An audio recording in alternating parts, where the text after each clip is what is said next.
परिवार, गांधी परिवार, नेहरू परिवार ने भारतवर्ष के ऊपर सदियों से राज किया है। वो राजा हैं, हम रंक हैं। राजा निर्धारित करेगा कि किसके साथ उसको संबंध बनाना है, किसके साथ उसको दोस्ती निभानी है। रंक नहीं निर्धारित कर सकते। हमारा स्नेह, हमारा प्यार, हमारा आदर उस परिवार के लिए हमेशा रहेगा, लेकिन उन्हें निर्धारित करना होगा कि वो इस रंक के साथ अपना रिश्ता बनाए रखेंगे। साथियों, क्या आप जानते हैं राजीव गांधी के लाडले सोनिया के भाई राहुल और प्रियंका के मामू कहे जाने वाले बॉलीवुड के शहंशाह अमिताभ बच्चन ने आज से 4 दशक पहले नौसिखिए रूप में राजनीति में कदम रखा था और अपने पहले ही चुनाव में विपक्ष के दिग्गज नेता पूर्व मुख्यमंत्री को इतने भारी बहुमत से हराया था कि उस नेता ने राजनीति से ही संन्यास ले लिया था। लेकिन साथियों, किस तरह जया बच्चन भाभी, देवर और मुंह दिखाई वाले जुमले बोलकर फिजा अमिताभ के पक्ष में कर दी, जैसे कि उन्होंने खुद को इलाहाबाद की नई बहू बताते हुए मुंह दिखाई में वोट मांगा था। और जब प्रचार के दौरान अमिताभ बच्चन का रोड शो शहर में जामसेनगंज में पहुंचा, तब वहां पहले से मौजूद कुछ लड़कियों के काफिले ने आने से पहले अमिताभ के स्वागत में अपने दुपट्टे सड़क पर बिछा दिए थे। और कैसे अमिताभ ने अपने ही प्रतिद्वंदी हेमवंती नंदन बहुगुणा से चुनाव जीतने का आशीर्वाद लिया और चुनाव इस कदर जीता कि मतगणना के दौरान अमिताभ बच्चन के 4000 वोट रद्द हो गए। दरअसल ये अमिताभ की उन लेडी फैंस के वोट थे जिन्होंने मतपत्र पर मोहर के बजाय लिपस्टिक वाले किस मार्क लगाकर वोट डाला था। मगर फिर भी अमिताभ बच्चन को करीबन 68% वोटिंग मिली थी, जिससे बहुगुणा जी को इतना बड़ा झटका लगा कि उन्होंने राजनीति से ही संन्यास ले लिया। दरअसल 80 के दशक में सुपरस्टार अमिताभ बच्चन ने अपने बचपन के दोस्त राजीव गांधी के कहने पर ही राजनीति में कदम रखा था। मगर फिर कुछ ऐसा हुआ कि प्रधानमंत्री राजीव गांधी ने ही अमिताभ को लोकसभा से इस्तीफा देने के लिए कह दिया। तो आखिर वो कौन सी गलतफहमी थी जिसने राजीव और अमिताभ की गहरी दोस्ती में दरार डाल दी, और आखिर क्यों अमिताभ ने राजनीति से हमेशा हमेशा के लिए संन्यास ले लिया था? जानेंगे बॉलीवुड के शहंशाह के राजनीतिक सफर की ऐसी ही कुछ अनसुनी अनकही कहानियां। लेकिन उससे पहले नए दर्शक प्लीज वीडियो को लाइक और चैनल को सब्सक्राइब कर दीजिए। दोस्तों, 80 के दशक में राजीव गांधी और अमिताभ बच्चन को भारतीय राजनीति के जय वीरू के नाम से नवाजा जाता था।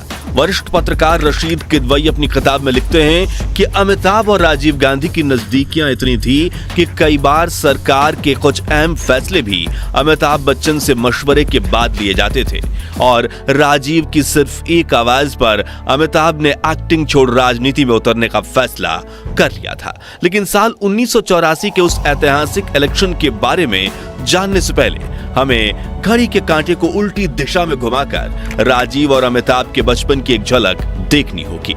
साल था 1946। इंदिरा गांधी और तेजी बच्चन काफी अच्छी सहेलियां थीं, इसलिए 11 अक्टूबर के दिन तेजी ने गांधी परिवार को अपने बेटे अमिताभ की जन्मदिन पार्टी में शामिल होने का न्योता दिया। 4 साल के अमिताभ और 2 साल के राजीव की पहली मुलाकात हुई, जिसके बाद दोनों की दोस्ती गहरा गई, क्योंकि राजनीति में होने के नाते तेजी बच्चन और इंदिरा गांधी दोनों एक दूसरे के घर आते जाते रहते थे। यहाँ तक कि गर्मियों की छुट्टी में कई बार बच्चन परिवार भी राजीव गांधी के यहाँ जाया करते थे और अमिताभ बच्चन को इंदिरा गांधी अपना तीसरा बेटा मानती थी। बताया जाता है कि साल 1967 में जब राजीव गांधी की शादी को लेकर कांग्रेस पार्टी में विवाद चल रहे थे, उस वक्त राजीव ने अपनी होने वाली पत्नी सोनिया को भी भारत बुलवा लिया था। लेकिन भारत आकर सोनिया कहां रुकती, इसलिए तेजी बच्चन ने सोनिया के लिए अपने घर के दरवाजे खोल दिए और दोनों परिवार के बीच की दोस्ती और ज्यादा गहरी हो गई। अमिताभ गांधी परिवार के इतने करीब आ चुके थे कि सोनिया गांधी उन्हें अपना भाई मानती थीं, वहीं राहुल और प्रियंका उन्हें मामू कहकर बुलाते थे। शायद इसलिए इमरजेंसी के दौरान भी अमिताभ बच्चन चुप्पी साधे हुए थे, जिसके लिए उन्हें फैंस का कटाक्ष भी सहना पड़ा था। खैर, साल 1984 में जब इंदिरा गांधी की हत्या कर दी गई थी, तब उनके बेटे राजीव गांधी ने प्रधानमंत्री की पद की शपथ लेकर देश की बागडोर को संभाला था। लेकिन हर किसी को यहां शंका थी कि भारत की सबसे शक्तिशाली प्रधानमंत्री कहे जाने वाली इंदिरा गांधी के जूतों में कोई नौजवान कैसे पैर रख सकता है, और वो भी एक ऐसा युवक जिसने महज कुछ सालों पहले राजनीति में कदम रखा था। ऐसे में अगला चुनाव राजीव गांधी के लिए काफी अहम था, क्योंकि पिछले कुछ सालों में कई दिग्गज नेता कांग्रेस छोड़कर विपक्ष में अलग अलग पार्टीज बनाकर बैठे थे और 1984 का वो चुनाव उनके लिए सत्ता में आने का एक सुनहरा अवसर था। वैसे ही एक नेता थे हेमवंती नंदन बहुगुणा, जो कि कांग्रेस की तरफ से ही उत्तर प्रदेश के मुख्यमंत्री रह चुके थे, लेकिन 1980 में उन्होंने कांग्रेस पार्टी छोड़ दी थी। 1984 के लोकसभा चुनाव में हेमवंती नंदन बहुगुणा ने इलाहाबाद से चुनाव लड़ने का फैसला किया, जिसे उनका राजनीतिक गढ़ माना जाता था और पूरा विपक्ष उनके पीछे एकजुट था। ऐसे में राजीव गांधी ने पूर्व मुख्यमंत्री बहुगुणा के सामने किसी दिग्गज राजनेता को खड़ा करने के बजाय अपने दोस्त अमिताभ बच्चन को इलाहाबाद के चुनावी मैदान में उतारने का फैसला किया। उस वक्त भी हमारे बिग बी बॉलीवुड के सुपरस्टार थे। हालांकि उन्हें राजनीति की कोई समझ नहीं थी, लेकिन अपने दोस्त के कहने पर उन्होंने अपने बने बनाए फिल्मी करियर को छोड़ चुनाव लड़ने का फैसला किया, जिसकी खबर मिलते ही राजनीतिक गलियारों में शोरगुल मचने लगा। क्योंकि जहां एक तरफ राजनीति के मजे हुए खिलाड़ी और उत्तर प्रदेश के बेहद लोकप्रिय नेता बहुगुणा जी थे, वहीं दूसरी तरफ angry young man Amitabh Bachchan, जिनका क्रेज पूरे देश में था। वरिष्ठ पत्रकार शेखर कहीन बताते हैं कि 27 नवंबर 1984 का दिन था। अमिताभ बच्चन इलाहाबाद आए और चंद्रशेखर आजाद की प्रतिमा पर माल्यार्पण किया और उनके आने की खबर सुनकर शहर में अपार जनसमूह इकट्ठा होने लगा। कलेक्ट्री में जहां उन्हें पर्चा दाखिल करना था, वहां भारी सुरक्षा का इंतजाम किया गया था। बड़े पुलिस अधिकारियों से लेकर कलेक्टर भी वहां मौजूद थे। अमिताभ की एक झलक पाने के लिए वहां हजारों लोगों की भीड़ उमड़ने लगी। लोग इतने ज्यादा थे कि उन्हें काबू करना प्रशासन के लिए नामुमकिन हो रहा था। दर्जनों लोग बस पर चढ़ते गए और हालात ऐसे हुए कि बस की छत ही चिपक गई। आसपास के पेड़ों पर इतने लोग चढ़े कि डालियां टूटकर गिर गईं, जिसके साथ ऊपर चढ़े लोग भी नीचे गिर गए। कलेक्ट्री की मजबूत दीवार को जनसमूह ने धक्के मारकर तोड़ दिया। पर्चा भरने के बाद अमिताभ बच्चन 7 मीटर ऊंचे मंच पर चढ़े और दोनों हाथ ऊपर उठाते हुए बोले, मेरा नाम अमिताभ बच्चन है, और हर तरफ तालियों की गूंज उठी। फिर उन्होंने भाषण दिया। इलाहाबाद के लिए अमिताभ बच्चन की नीयत बहुत साफ थी, लेकिन उन्हें राजनीति का बिल्कुल भी अनुभव नहीं था। इसलिए चुनाव प्रचार में हर जगह अमिताभ रटे रटाए 5 या 6 वाक्य बोलते थे। साथ ही चुनाव जीतने के लिए कई फिल्मी हथकंडे अपनाकर उन्होंने डायलॉग बाजी करना भी शुरू कर दिया। जैसे कि एक सभा में अमिताभ ने कहा था, मुझे वोट दें क्योंकि मेरा खाता साफ है, कोई एंट्री नहीं है। इलाहाबाद के चुनाव को कवर करने वाली वरिष्ठ पत्रकार कुमकुम चड्ढा बताती हैं, उस चुनाव में बच्चन अपना रोल नहीं बदल पाए। वो आखिरी तक यही समझते रहे कि वो फिल्म स्टार हैं। उन्होंने सर्किट हाउस में बंद कमरे से चुनाव लड़ा। उन्होंने चुनाव प्रचार की जिम्मेदारी अपने छोटे भाई अजिताभ के हाथों में दे दी थी, जो रोज सुबह सर्किट हाउस के बाहर से पत्रकारों को भगाने का काम करते थे। बताया जाता है कि शुरुआत में अमिताभ शर्तिया यानी सट्टा बाजार में चुनाव हार रहे थे, लेकिन उनके पक्ष में हवा तब बदली जब जया बच्चन प्रचार में कूदी। उन्होंने भाभी देवर और मुंह दिखाई वाले जुमले बोलकर फिजा अमिताभ के पक्ष में कर दी। जैसे कि उन्होंने खुद को इलाहाबाद की नई बहू बताते हुए मुंह दिखाई में वोट मांगा था। वहीं दूसरी तरफ अमिताभ भी राजनीति के दांवपेच सीखने लगे थे। इसी बीच एक दिलचस्प किस्सा तब हुआ था जब प्रचार के दौरान एक दफा हेमवंती नंदन बहुगुणा और अमिताभ बच्चन का काफिला टकरा गया। कार रुकवाकर दोनों अपनी गाड़ियों से बाहर उतरे। अमिताभ बच्चन ने बहुगुणा जी को प्रणाम किया और कहा, मुझे आशीर्वाद दीजिए। बहुगुणा जी ने हाथ उठाया और कहा कि जिस क्षेत्र में हो उसमें तुम्हारी तरक्की हो। अमिताभ ने कहा, नहीं, मैं आपके आशीर्वाद चुनाव जीतने के लिए चाहता हूं। बहुगुणा जी ने मुस्कुराकर कहा, मैंने कहा ना, आप अपने क्षेत्र में सफलता हासिल करें। अमिताभ बच्चन मुस्कुराकर बोले, मैं इस समय राजनीति के क्षेत्र में हूं और समझता हूं आपने मुझे इसी क्षेत्र में सफलता के लिए आशीर्वाद दिया है। ये कहकर अमिताभ बच्चन वहां से निकल पड़े। उस वक्त एक और किस्सा पूरे देश में वायरल हुआ था। दरअसल प्रचार के दौरान अमिताभ बच्चन का रोड शो जब शहर के जामसेनगंज में पहुंचा, तब वहां पहले से मौजूद कुछ लड़कियों ने काफिले के आने से पहले अमिताभ के स्वागत में अपने दुपट्टे सड़क पर बिछा दिए थे। लेकिन जब अमिताभ वहां पहुंचे तो उन्होंने सड़क पर दुपट्टे देखकर तुरंत अपनी गाड़ी रुकवाया और रिक्वेस्ट करके सभी दुपट्टे हटवा दिए। यानी उनका वाहन किसी भी लड़की के दुपट्टे पर से नहीं गुजरा। इसी से पता चलता है कि अमिताभ कितने साफ दिल से इलेक्शन लड़ रहे थे।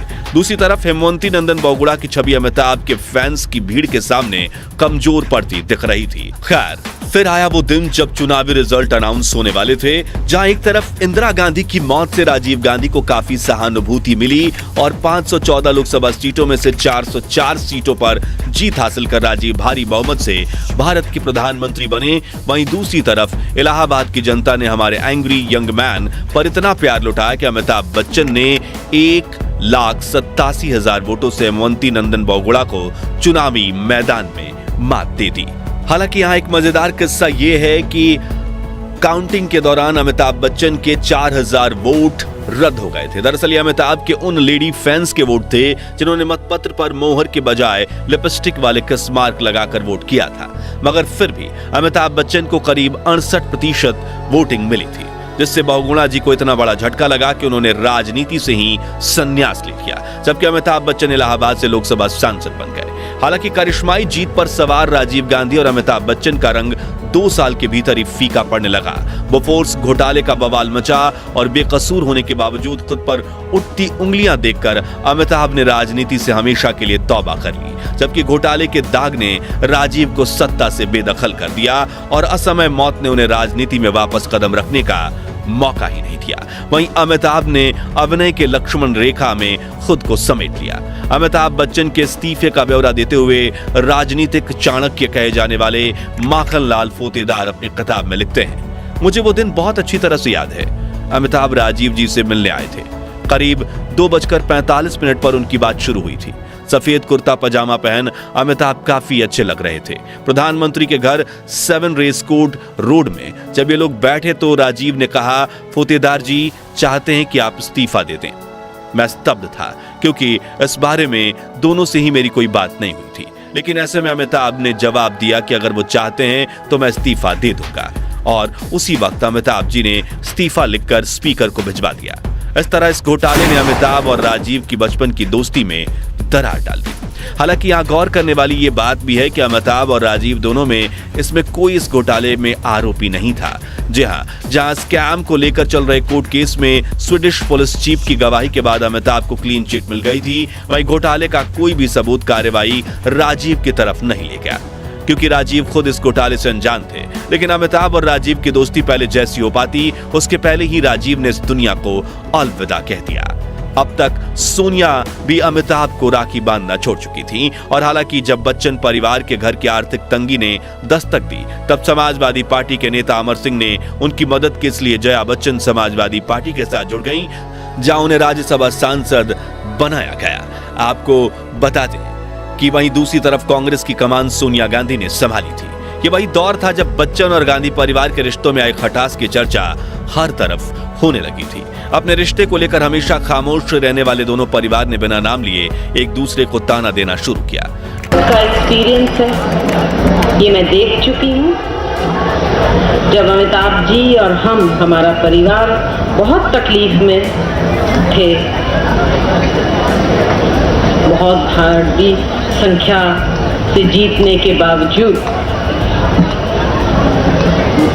किसी ने हमारा साथ नहीं दिया। गांधी परिवार 40 साल से राजनीति में है। भारत के लोग जानते हैं कौन किसको धोखा देता है, किसने कौन काम करता है, कौन धोखा देता है। हमें बोलने की जरूरत नहीं। इस दौरान सियासी मैदान में अमिताभ ने अपनी बीवी को सपोर्ट तो किया, लेकिन खुद कभी राजनीति की तरफ मुड़कर देखा तक नहीं। मगर बातों बातों में एक बार उन्होंने गांधी परिवार को लेकर अपने मन की भावनाओं को प्रकट जरूर किया था। इस परिवार, गांधी परिवार, नेहरू परिवार ने भारतवर्ष के ऊपर सदियों से राज किया है। वो राजा हैं, हम रंक हैं। राजा निर्धारित करेगा कि किसके साथ उसको संबंध बनाना है, किसके साथ उसको दोस्ती निभानी है। रंक नहीं निर्धारित कर सकते। हमारा स्नेह, हमारा प्यार, हमारा आदर उस परिवार के लिए हमेशा रहेगा, लेकिन उन्हें निर्धारित करना होगा कि वो इस रंक के साथ अपना रिश्ता बनाए रखेंगे। वहीं एक बार कौन बनेगा करोड़पति के सेट पर भी बिग बी ने गांधी परिवार को लेकर अपनी बात रखी थी। हमारे रिश्ते तो कायम है। देखिए, मैं ऐसा मानता हूं कि जो रिश्ता माँ बाबूजी का था, पंडित जी के साथ, इंदिरा जी के साथ, वो पारिवारिक एक रिश्ता था, वो एक बंधन था, उसका मैं आदर करूंगा और करता रहूंगा तहे दिल से, जीवन अंत। खैर, आज इलाहाबाद के चुनाव को 4 दशक हो चुके हैं, लेकिन ना तो गलतफहमी की वजह से हुए गांधी और बच्चन परिवार के मनमुटाव दूर हुए हैं और ना ही बिग बी ने कभी राजनीति में कदम रखा है। तो दोस्तों, गांधी परिवार और बच्चन परिवार के इस मनमुटाव के बारे में आपकी राय क्या है? हमें कमेंट्स में जरूर बताइएगा और वीडियो अच्छा लगा हो तो इसे लाइक शेयर करके 11,000 लाइक्स के लक्ष्य को हासिल करने में हमारी मदद कीजिए, ताकि हमें और अच्छे से वीडियो बनाने की प्रेरणा मिलती रहे। और ऐसी ही दिलचस्प कहानियों के लिए चैनल को सब्सक्राइब करके पास वाली घंटी जरूर बजा दीजिए। जय हिंद, जय भारत।